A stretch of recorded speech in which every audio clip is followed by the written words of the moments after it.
Hello guys! Assalamualaikum! For today's video, samahan nyo ko magluto ng beef broccoli na may mushroom at saka creamer. At sa oras na to, ni-slice ko na yung beef natin. While kausap ko pala yung isa kong kapatid. Gabi pala ito. Since may pasok tayo maaga, kaya in-slice ko na. Baka malilate na naman tayo guys. Ayan, pagkatapos kong i-slice, nahugasan na din pala yan. Nilagyan ko na siya ng oil, soy sauce at saka oyster.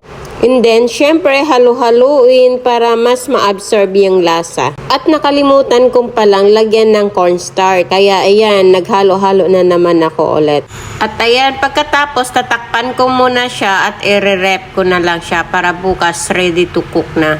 At ayan, morning na coffee tayo guys. Hindi pala ako nakatulog ng maayos kagabi guys. Gawa ng may ubo pa rin at sipon si Hana. Ewan ko ba dahil sa weather yata. Kasi paggabi kasi malamig. Alam mo na yung batang yun, hindi nakakatulog pag walang aircon. Anyway, magluluto na tayo. At ayan, pinainit ko na yung kawali. At lalagyan na din natin ng oil. At pagkainit, prinay ko muna pala yung meat natin. Tinatry ko palang ilayo tong hugas na plato na kagabi pa kasi baka matalsikan nga ng oil. At huwag nyo na rin palang pansinin yung maitim na kawali namin. Matagal na din kasi yan kaya parang hirap din bitawan. At ayan, i-wait lang natin siya ng 10 to 15 minutes hanggang sa mag-golden brown. At habang naghihintay, coffee tayo guys. Ang sarap talaga ng coffee. At since pa-brown na siya, niready ko na din ang isa nating sauce. Nilagyan ng suka. First time ko pala itong lutuin na at nanood lang din ako. At konting soy sauce, tansya-tansya na lang talaga.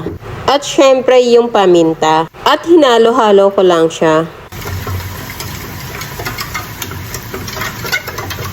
Ang sarap pang itulog guys. Pero syempre di pwede, may pasok tayo.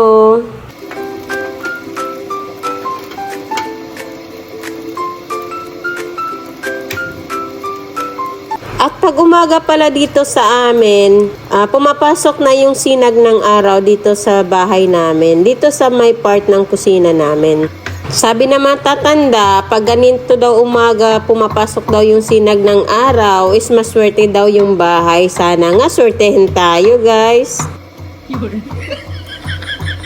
Dito, nagdurog-durog na pala ako ng bawang at saka luya. At since mainit na ang kawali natin, at ayan, naglagay na lang din ako ng konting oil. At una ko palang nilagay dito yung luya. At ayan, sip tayo ng coffee. Malamig na yung coffee ko guys. Saka ko naman sinunod yung bawang.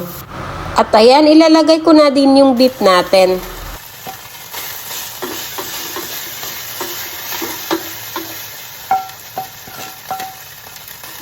At sinunod ko na din yung tinimpla nating sauce. At nilagyan ng konting tubig. At ayan, natuyo na rin. Pero since baka ang luto natin, kaya ayan, medyo matagal talaga siya. Kailangan natin siyang palambutin. At saka yung broccoli, nahugasan ko na din. Kaya binabad ko na lang siya sa mainit na tubig. Tansya-tansyahin nyo na lang din. Siyempre, ayaw din natin ma-overcook siya. Tinakpan ko na lang din. Ibabad siya at least 5 minutes to 10 minutes. At nakalimutan ko palang lagyan ng sugar. Kaya ayan, nilagyan ko na lang din. Nilagyan ko na ng creamer.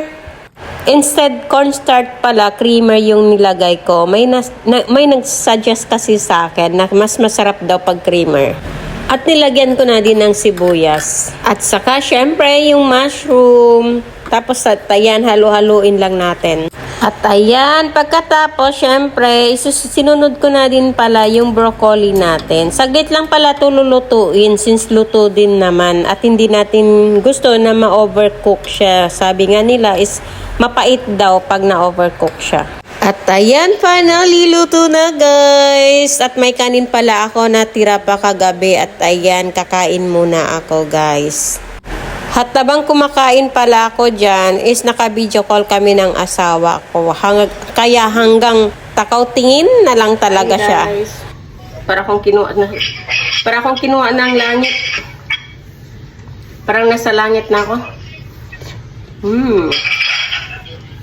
Sarap.